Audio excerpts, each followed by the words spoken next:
Kia ora, hello, I'm Philip Duncan. It is Tuesday, the 21st of October. Thank you for joining us for our special severe weather update covering the next few days ahead. Damaging gales, very heavy west coast rain, a little bit of snow around in the very south, and we've got some higher temperatures coming in for those of you around the North Island. So we'll break it down for you. Let's kick off with the satellite map for this morning, showing thunderstorms coming in around the southwest corner of New Zealand, a few more moving up the west coast and a couple around Fovo Strait this morning before zipping across in that strong westerly wind that's coming along. Further northwards, the squash zone, the main one, is in the upper half of the South Island, lower half of the North Island. That's where we're seeing the strongest winds at the moment. The isobars all being squeezed together there as that system tries to move northwards. High pressure north of the country, low pressure south of us. Here's a air pressure map to make more sense of it. So there is the high pressure zone and big storms well south of us. So we are perfectly in that squash zone. Worst of the winds as we go into this afternoon, central New Zealand. They may start to ease a wee bit in parts of Canterbury, although still gusty here and there. But the worst of the winds around Cook Strait and the lower North Island and along the eastern ranges as the stormy stuff south of us continues to move along. So here is the bigger picture. We'll sort of explain the next 3 days setup, and then I'll break it down into the severe weather categories. So on Tuesday, here we are today, the worst of the winds through central parts of the country, but it is windy right up and down New Zealand today. So gusty conditions, potentially severe gales are around both of the main islands. And of course, this big storm, 953 hectopascals, very low air pressure. So the air pressure gradient between the high and the low, that's why we're getting all of this windy weather moving through.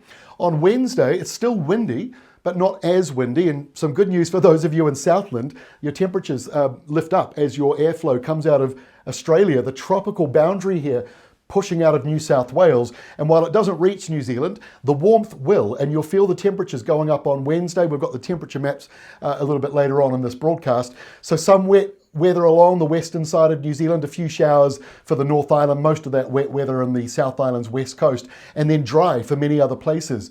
But on Thursday, here's the next storm, 950 something hectopascals, very low air pressure to be just off the coastline. Now the placement of that low will matter. It could still move around a wee bit in the next couple of days. And so that could make a difference on where the worst of the winds are. But here on Thursday, right through central New Zealand, through the Southern Alps and leaning to the eastern side of the North Island, windy weather and also strong gusty conditions off the Tasman Sea, although it'll be worse once you get over those eastern ranges. And by the time we go into Friday for the long weekend, high pressure building in the Tasman Sea, but the polar boundary comes up. Look at the low now, 939, extremely low air pressure. Now that is moving well away from us, but there is a lot of low pressure south of the country, high pressure to the north, and that is why we're seeing windy weather, but it will ease around the North Island and potentially the upper South Island as we go into Friday. So let's break down the wind for you. So here we are this afternoon, areas in purple or the darker shading, gusts over 100 k's an hour, 130, 140 on the hills around central New Zealand. That is the upper half of the South Island, lower half of the North Island. That is 1 o'clock today, and also still very windy around the southern part of New Zealand, Southland, Stewart Island, Fovo Strait. As we go into this evening, the winds do ease back a little bit. It's not a huge amount for some spots. In fact, around Wairarapa, Manawatu, Hawke's Bay, pushing to the east here, some of those winds that have been up in the mountains and ranges may push further down to the coastline and lower areas as we go through Tuesday afternoon and into Tuesday night, and still a bit windy in many other places, but not in that problematic zone. As we go into 12 hours later into Wednesday morning, the winds ease back even further for most places, seeing the blue and the green shading, which is showing, lighter winds, not as strong, that's for sure. It's still blustery in the same spots and around the mountains of Canterbury, but the Canterbury Plains may not look too bad as we go through Wednesday. A little bit windier into the afternoon, again, mostly around the hilltops, the ranges, but of course a lot of you live and farm and grow right up into those hills. So it will be blustery in some areas and the lower North Island going into Wednesday afternoon. And by Thursday morning, again, lots of blues and greens on the map, so bottom of the scale as far as wind gusts are concerned.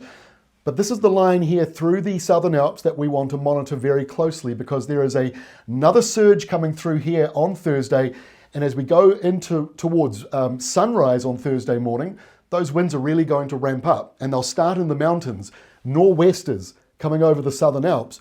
Go over to the coastline, maybe more of a northerly or a northeasterly, so not quite as bad to begin with, but then we do expect these very strong winds, and these could be over 150 kilometers an hour up in the mountains, very strong damaging gusts, 4 o'clock Thursday morning, and you jump through to 1 o'clock Thursday, and you're seeing that very purple shading, the one that comes right up here, getting close to white shading in some areas through the mountains, and that is 160 k's an hour or more in the mountains. Just keep that in mind.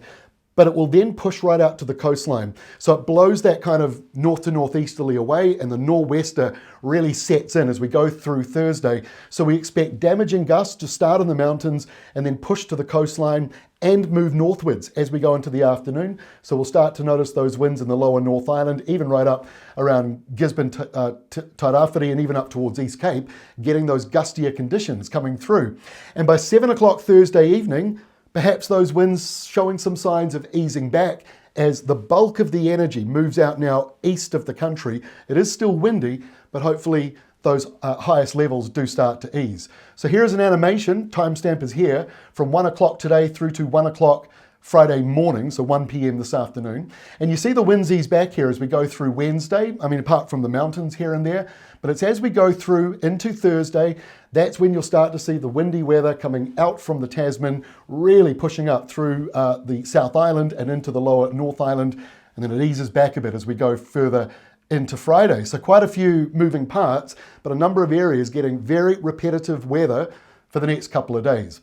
Maximum temperatures certainly mild at the moment. Many parts of the North Island over today and tomorrow as well, experiencing mild weather over 20 degrees, over 25 degrees in some locations.